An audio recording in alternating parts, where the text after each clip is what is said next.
9월 24일 수요일 매일 성경 묵상을 시작합니다. 오늘 함께 나눌 말씀은 역대하 7장 1절에서 22절입니다.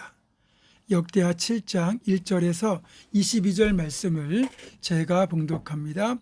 솔로몬이 기도를 마침에 불이 하늘에서부터 내려와서 그 번제의 물과 제물들을 사르고 여호와의 영광이 그 성전에 가득하니 여호와의 영광이 여호와의 전에 가득하므로 제사장들이 여호와의 전으로 능히 들어가지 못하였고 이스라엘 모든 자손은 불이 내리는 것과 여호와의 영광이 성전 위에 있는 것을 보고 돌을 깐 땅에 엎드려 경배하며 여호와께 감사하여 이르되 선하시도다 그의 인자하심이 영원하도다 하니라.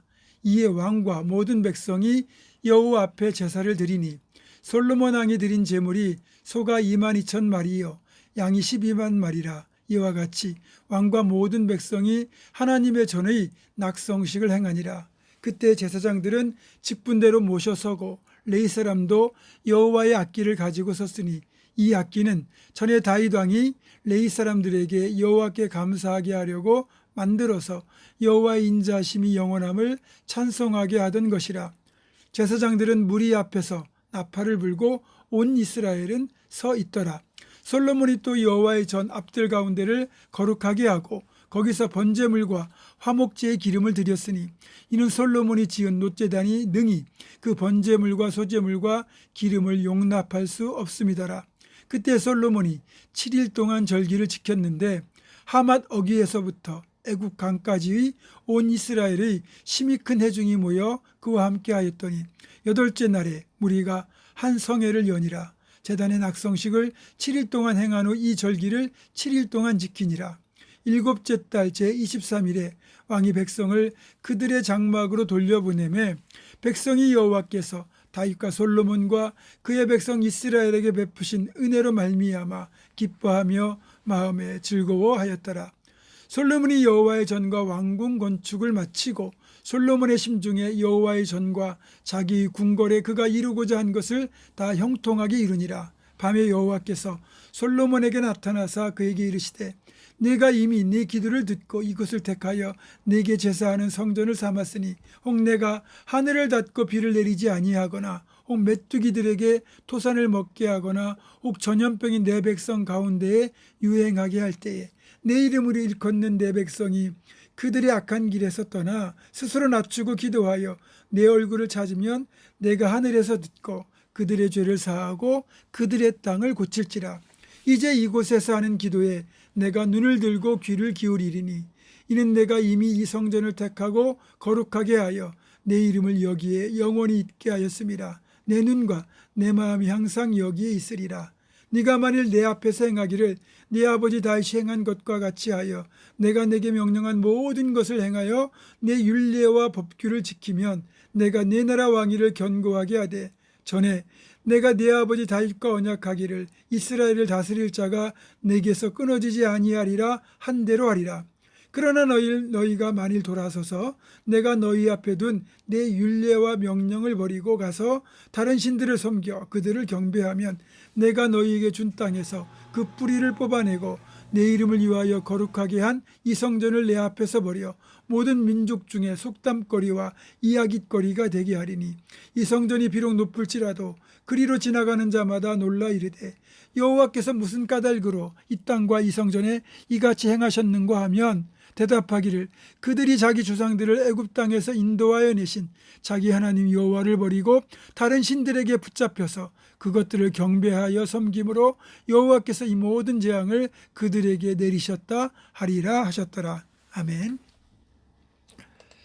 11절을 보면 솔로몬이 여호와의 전과 왕궁 건축을 마치고 솔로몬의 심중에 여호와의 전과 자기의 궁궐에 그가 이루고자 한 것을 다 형통하게 이루니라. 밤에 여호와께서 솔로몬에게 나타나사 그에게 이르시되 이렇게 되어 있습니다. 예전에 기브온 산당에서 솔로몬에게 하나님이 나타나셨고 그 이후에 성전을 건축하는 데 7년이 걸렸고 왕궁을 건축하는 데 13년, 도합 20년이 지난 뒤에 다시 하나님이 솔로몬에게 나타나신 겁니다. 왜 20년이 지난 뒤에 하나님께서 솔로몬에게 다시 나타나셨을까요? 17절 이하에 그 이유가 나타나 있습니다. 네가 만일 내 앞에서 행하기를 네 아버지 다윗이 행한 것과 같이 하여 내가 네게 명령한 모든 것을 행하여 내 율례와 법규를 지키면 내가 네 나라 왕위를 견고하게 하되 전에 내가 네 아버지 다윗과 언약하기를 이스라엘을 다스릴 자가 네게서 끊어지지 아니하리라 한 대로 하리라. 아멘. 그러니까 이 17절을 포함하여 이후의 내용을 종합해서 보면 하나님께서 솔로몬에게 다시 나타나신 이유를 충분히 추측할 수 있습니다. 솔로몬이 처음 왕위에 올랐을 때 감사의 마음을 담아 기브온 산당에서 1000번제를 드렸던 그 헌신의 자세, 하나님의 이름을 위하여 성전을 건축할 때 솔로몬이 가지고 있던 그 뜨거운 열심, 순수한 신앙 등 이런 모습들이 13년 동안 왕궁 건축 기간을 지나면서 점점 식어지고 변질되어 가고 있던 겁니다. 이렇게 솔로몬이 왕위에 오르고 20년의 세월이 흐르는 동안 솔로몬은 이루 말할 수 없는 축복을 받았고 그것들을 누렸습니다.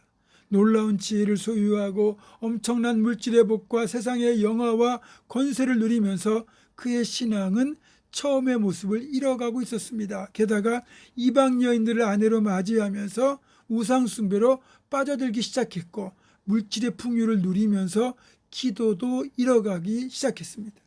이렇게 솔로몬의 신앙이 변질되어 갈 때 하나님께서 솔로몬에게 다시 나타나셔서 솔로몬이 하나님께 드렸던 기도를 상기시키며 솔로몬에게 분명히 하나님께서 원하신 길로 행할 것을 다시 명령하셨던 겁니다. 물론 이 모든 일들은 솔로몬을 하나님이 사랑하셨기 때문에 이러신 겁니다. 우리가 믿음의 길을 벗어나는 것을 하나님은 안타깝게 여기십니다. 그래서 우리로 하여금 바른 길, 축복의 길로 돌이키도록 먼저 우리에게 말씀하시죠. 우리의 신앙이 변질되거나 바른 길에서 벗어나 좌로나 우로나 치우치려고 하면 반드시 하나님은 우리를 지적하고 말씀하시는 분입니다. 우리 모두는 하나님의 자녀이기 때문입니다. 오늘날 우리가 믿음의 길을 벗어내야 하거나 열심을 잃어버리고 타락하려고 할 때마다 하나님은 솔로몬에게 말씀하셨던 것처럼 우리에게도 나타나셔서 동일하게 권면하십니다. 다만 솔로몬과의 차이점이 있다면 솔로몬에게는 직접 말씀하셨고 지금 우리에게는 다른 방법으로 말씀하신다는 거죠. 때로는 이미 완성된 성경을 통해서 말씀하시기도 하고 목회자의 설교나 권면, 신앙인들과의 대화를 통해서도 말씀하십니다. 그리고 그런 때 주시는 말씀은 대개 강력한 찔림으로 나타납니다. 만약에 하나님의 권면이 없는 사람, 찔림이 없는 사람, 그런 사람은 불행한 사람이라고 할 수밖에 없는 거죠. 솔로몬이 이날 자신에게 나타나셔서 말씀하신 하나님의 권면에 대하여 긍정적인 반응을 보였다면, 그래서 남은 인생을 하나님 말씀 안에서 행하고 살았다면 그는 아버지였던 다윗이 받았던 복보다 더 풍성한 복을 받았을 것이고 아버지처럼 하나님 마음에 합한 사람이라는 인정을 받았을 겁니다. 그러나 안타깝게도 본문 이후의 내용을 쭉 읽어보면 솔로몬 하나님의 말씀을 듣고도 제대로 돌이키지 않았고 오히려 점점 더 타락의 길로 가고 말았습니다. 그래서 솔로몬의 중년 이후의 모습은 그가 왕위에 오를 때보다 결코 아름답지 못했습니다. 물론 솔로몬이 노년에 쓴 것으로 우리가 인정하는 성경 전도서를 보면 자신의 삶에 대하여 반성하고 뉘우치는 모습이 나타나긴 합니다. 하지만 하나님 마음에 합한 1000번제와 하나님 마음에 합한 간구로 하나님이 베푸시는 축복을 받아 정말로 화려하고 멋진 출발을 했던 것에 비하면 너무나도 초라한 모습이 되고 말았습니다. 사랑하는 여러분, 우리가 잘못된 길로 가려고 할 때 하나님은 어떤 방식으로든지 반드시 말씀하십니다. 그래서 말씀이 살아있다면 그 말씀을 통해 우리에게 반드시 찔림이 올 것입니다. 그때 우리가 찔림에 대해 어떻게 반응을 하는가에 따라서 우리 인생의 복과 화가 결정될 것입니다. 부디 복된 반응으로 복의 길로 행하는 우리가 되기를 주님의 이름으로 축원합니다. 기도하겠습니다. 하나님, 솔로몬에게 나타나서 다시 말씀하셨던 하나님의 말씀 앞에 솔로몬이 겸손히 엎드려 그 말씀대로 돌이켜 살아갔다면 다윗 이상으로 솔로몬은 더 훌륭한 하나님 마음에 합한 사람이 되었을 텐데 그는 여전히 세상의 길, 미혹의 길, 그 죄악의 길을 포기하지 못하고 그의 인생 후반전을 그렇게 실패하고 말았습니다. 이제 우리도 잘못된 길로 갈 때 하나님 어떤 말씀을 주시든지 깨닫고 돌이켜서 우리들만큼은 그렇게 하나님 앞에 바로 돌이켜서 믿음의 길로만 행할 수 있는 복된 인생 살아가도록 인도하여 주시옵소서. 예수님의 이름으로 기도하옵고 이제는 우리 주 예수 그리스도의 은혜와 하나님의 사랑과 성령의 교통하심이 하나님의 말씀 앞에 겸손히 마음을 열고 그 말씀대로 순종하여 우리의 인생을 복되게 만들 것을 결단하는 사랑하는 모든 성도들, 이들의 삶과 가정과 생업과 앞날과 우리 교회 위에 지금부터 영원토록 함께 하시옵기를 간절히 축원하옵나이다. 아멘.